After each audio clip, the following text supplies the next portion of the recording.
दहेज प्रथा और विवाह। दहेज प्रथा सामाजिक अविचार का एक और ज्वलंत उदाहरण है। मानव समाज नामक पुस्तक में मैं कह चुका हूँ कि दहेज के मुख्यतः दो कारण हैं। पहला, अर्थनैतिक। दूसरा, नारी पुरुष का संख्यागत तारतम्य। आर्थिक व्यवहार से नारी की पुरुष पर निर्भरशीलता कम हो जाने के साथ ही साथ दहेज प्रथा की उग्रता नहीं रहेगी, किंतु इस कार्य की त्वरान्वित करने के लिए तरुण तरुणियों के बीच उन्नत आदर्शवाद का प्रचार करने की भी आवश्यकता है। हम लोगों के लड़के लड़कियां चावल दाल नमक तेल तथा गाय बकरी जैसे नहीं हैं कि उन लोगों को लेकर हाट बाजार में मोल जोल किया जाए। आज की समस्या सामाजिक अविचार का एक और ज्वलंत उदाहरण है दहेज प्रथा। सभ्य समाज के लिए यह वास्तव में एक कलंक है। इस प्रकार के अविचार के पीछे के कारणों को यदि गहराई से देखा जाए तो स्पष्टतः दो कारण दिखाई देंगे। प्रथमतः दहेज प्रथा के उद्भव के पीछे कारण है नारी पुरुष की आय का वैषम्य। केरल के नायर और इड़वा संप्रदायों के बीच मातृगत दयाधिकार व्यवस्था प्रचलित है। इसी कारण पुरुष लोग विवाह में यौतुक यानी दहेज का दावा नहीं करते। असम की खासिया जनगोष्ठी के बीच भी वैसी ही व्यवस्था प्रचलित है।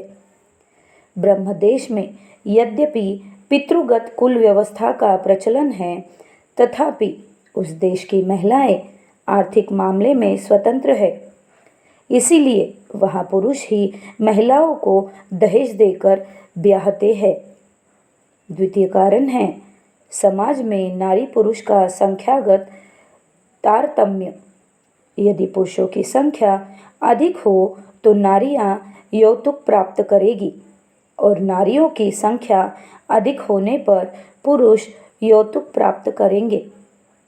पंजाब में तुलनात्मक रूप से पुरुषों की संख्या अधिक है, इसलिए वहाँ नारियां यौतुक प्राप्त करती है। मुसलमानों के बीच भी अवस्था बहुत कुछ वैसी ही है।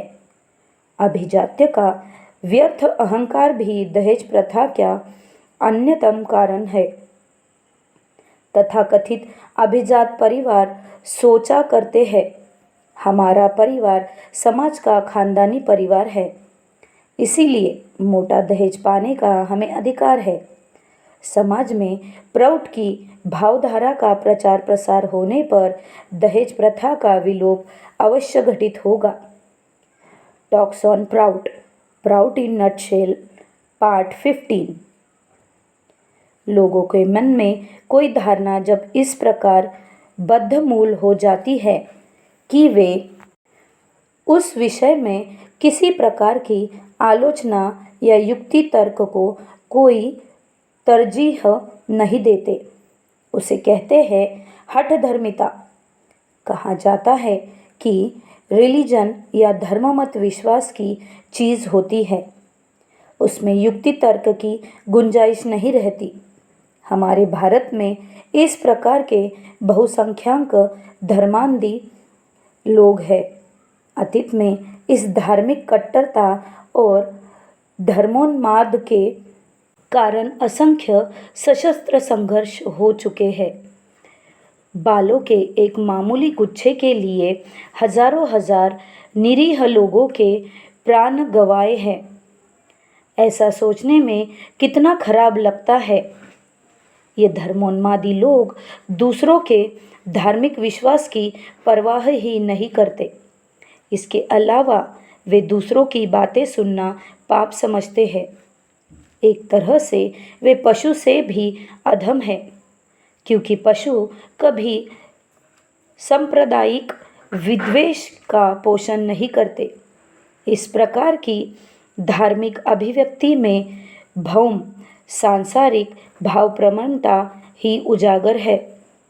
मजहबी नागपाश से लोगों को दूर रहना उचित है। धार्मिक भाव जड़ता के पीछे जागतिक भावना का विचार ही मुख्य है। एक संप्रदाय के लोग सोचते हैं गोमांस भक्षण महापाप है, लेकिन बकरे का और हरिन का मांस चल सकता है।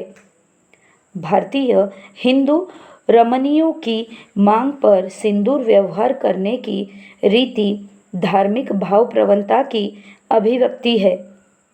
अन्य देशों की महिलाएं इस प्रथा का अनुसरण नहीं करती।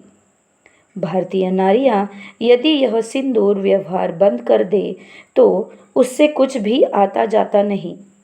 लोगों के धार्मिक आवेग को भड़काकर प्राय सभी रिलीजन लोगों का शोषण करते हैं। How to unite human society, proud in nutshell, part 21। कुकुद से समझते हैं जो किसी चीज़ को उठा ले और फिर दान करे। योग रूढ़ार्थ में कुकुद माने पौराणिक मत के अनुसार अनुष्ठित विवाह के संप्रदानकर्ता। प्राचीन काल में विवाह की नाना रीतियाँ प्रचलित थी, आज भी है। शोच, गंधर्व, राक्षसी प्रभृति नाना रीतियों के मध्य एक रीति थी।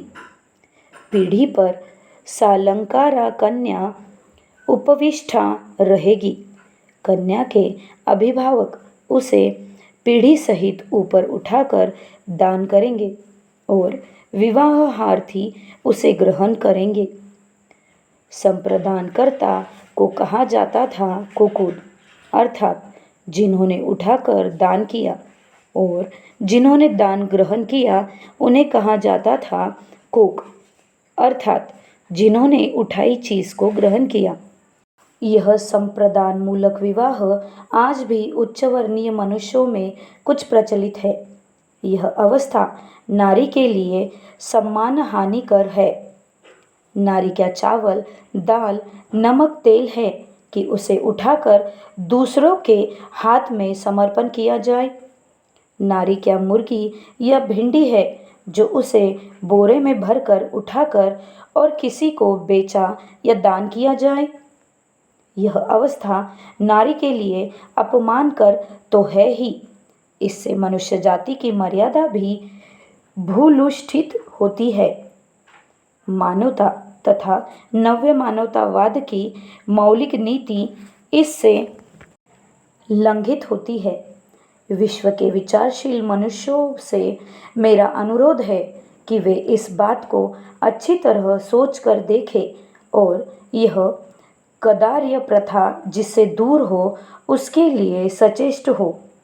मैं तो कहूँगा मनु ने इस प्रथा का समर्थन कर अच्छा काम नहीं किया। कुकुद शब्द चयनी का चौथा खंड।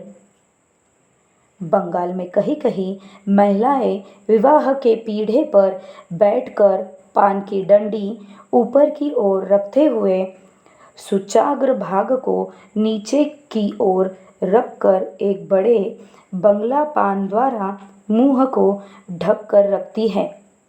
शुभ दृष्टि के समय उस पान पत्ते को हटाया जाता है। कैसी दयनीय स्थिति है। रेशमी अथवा बनारसी जो भी हो, वही नया कपड़ा पहनी हुई, उसके साथ गहनों का बोझ, और बंगाल में भट्टे पर पूरियां तलने के घी का गरम धुआं हवा में फैला जाता है। चारों ओर लोगों की भीड़। कलसी, केला गाछ युक्त मंडप के नीचे दूल्हा खड़े होंगे, जिस कारण पीढ़ी बिछी हुई है। सभी की दृष्टि वर वधू की ओर है। कितनी गतिहीन है, जड़ भरत अवस्था है। परिस्थिति के दबाव से प्राण निकलने की अवस्था है। बिल्कुल पेशोपेश। विवलता की हद हो गई।